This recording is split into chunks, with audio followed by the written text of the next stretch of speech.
Isso aí, gente, estamos voltando. Temos mais uma convidada aqui agora, Sulamita. Tudo bem? Bom dia, Sulamita. Quando você falar, usa o microfone, Sulamita, para todo mundo poder te ouvir, tá? Adriana, vamos falar mais um pouquinho, continuando o que a gente estava... Sim, eu só quero fazer assim, um fechamento em relação quando o Pedro fala na questão que foi necessário a saída do negro. E aí explica a questão da miscigenação. É o mito da democracia racial. Na verdade, o Brasil foi necessário ficar branco. E depois a Sulamita vai falar sobre essa questão da imposição euro-etnocêntrica. Vem a questão de ter que impor ao negro a questão dele ser branco.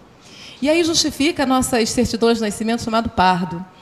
Eu, como educadora, muitas vezes, quando eu estou trabalhando a questão da negritude em sala de aula, os alunos, eu sou pardo. Aí eu dou aquele sorrisinho de canto de boca, né? Falei, meu amor, mas nós somos negros.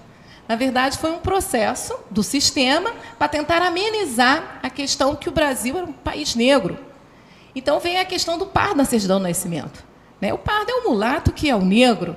Tá? Mas eu quero falar um pouquinho sobre a questão da importância da educação, na formação das nossas crianças. Eu estou no magistério há 23 anos, na rede municipal, 2 particular, 25 anos no magistério. E, assim, quando eu me dediquei à questão da militância do movimento negro, muitas vezes você se encontra sozinho. E eu fui uma criança muito discriminada dentro do sistema escolar. Isso que eu ia te perguntar agora. Eu fui muito discriminada. Fui muito. A minha infância... A minha recordação é muito triste em relação... Eu era a única negra na sala de aula, muitas vezes eu me via a única negra no recreio. E eu posso dizer, hoje eu com 43 anos, posso dizer isso, mas vou botar aí 40 anos atrás, 38 anos atrás, eu senti isso muito na pele, isso era muito forte.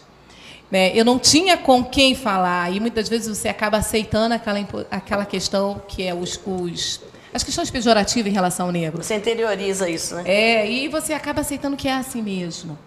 E vim me tornar educadora e fazia um trabalho isolado, bem silencioso na sala de aula. E aí a gente vai começando a fazer empoderamento.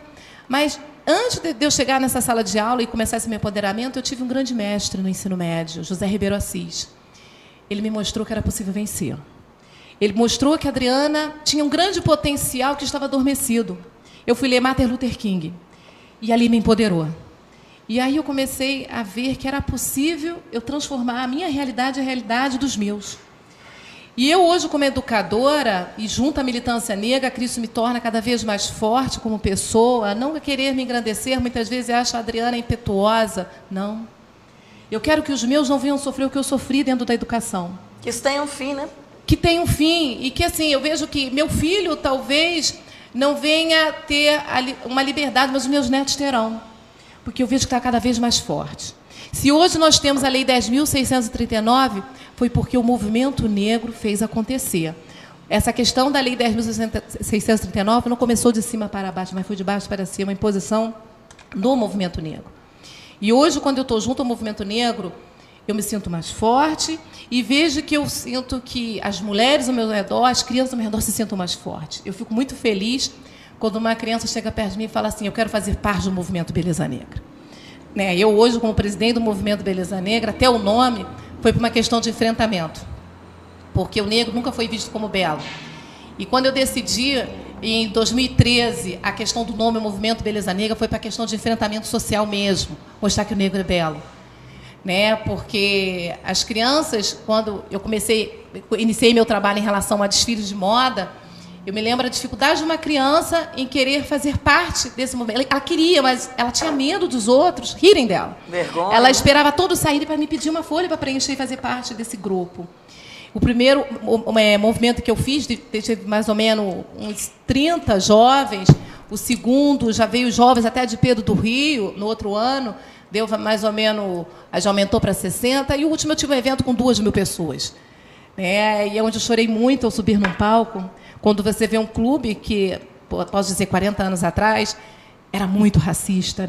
O Zezinho, que foi um militante que eu respeito muito nessa cidade, que iniciou o primeiro trabalho em relação das mulheres negras no mercado de trabalho, porque a mulher negra só tinha um trabalho servil. Então, quando eu entrei naquele Petropolitano e eu vi 2.000 pessoas ali dentro, eu vi, estamos rompendo a barreira e não tem jeito. Nós estamos aí, nós queremos o que é nosso. Nós não estamos pedindo favor. É uma reparação, é uma dívida social com a população negra. Esse empoderamento passa por essa questão da autoestima da criança, né? Sim, aluno, e a questão do conhecimento, né? Aí vem a questão, o que acontece? O que acontece? Falar em história da África é muito amplo, nós passaríamos aqui horas e horas. A questão, o negro teve começou a sua introdução junto ao sistema educacional no final do século XIX. O que acontece? E ali tinha a Constituição de 1824, que a escola era direito de todos, mas, porém, só quem era brasileiro.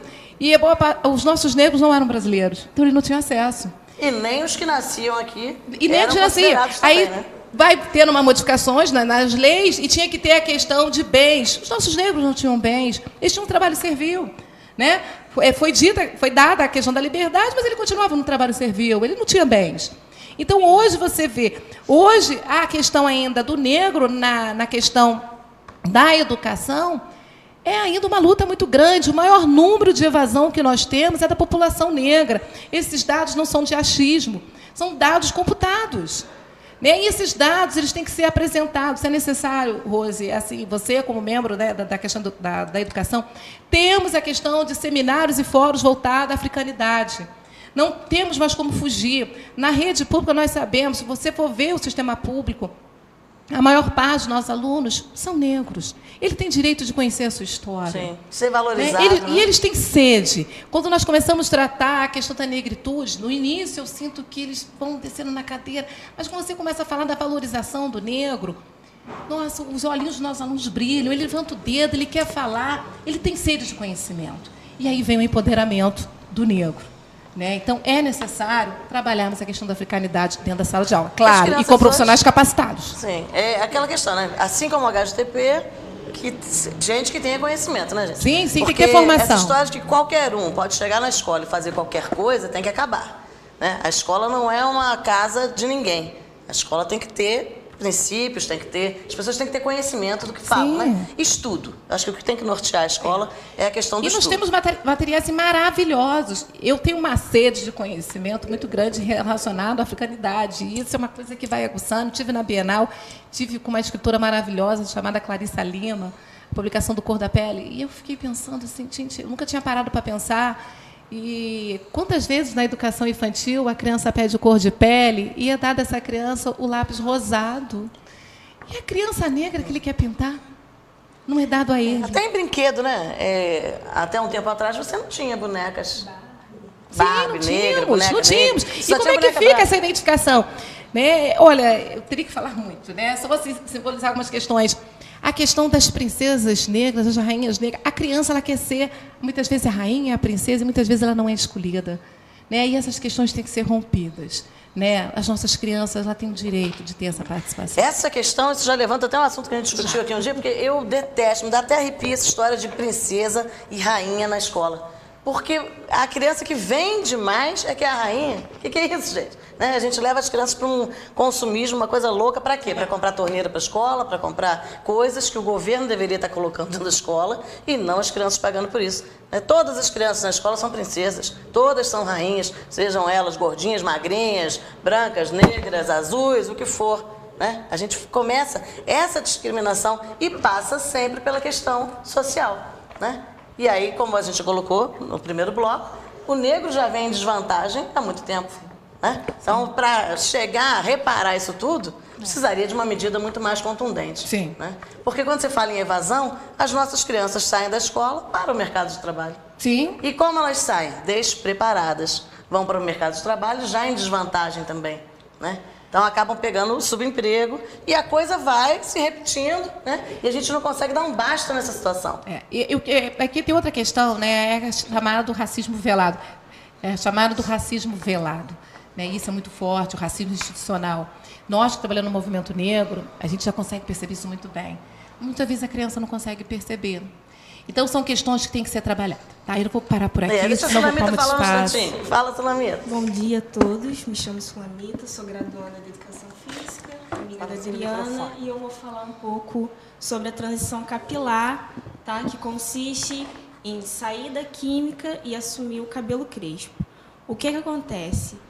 Há muito tempo é imposto um padrão que se o cabelo é crespo, alisa, se você é gordo, emagrece, se o nariz é achatado, afina, e isso vem acontecendo há muito tempo. Então, eu vou explicar um pouco sobre essa transição capilar. A transição capilar vai consistir em quê?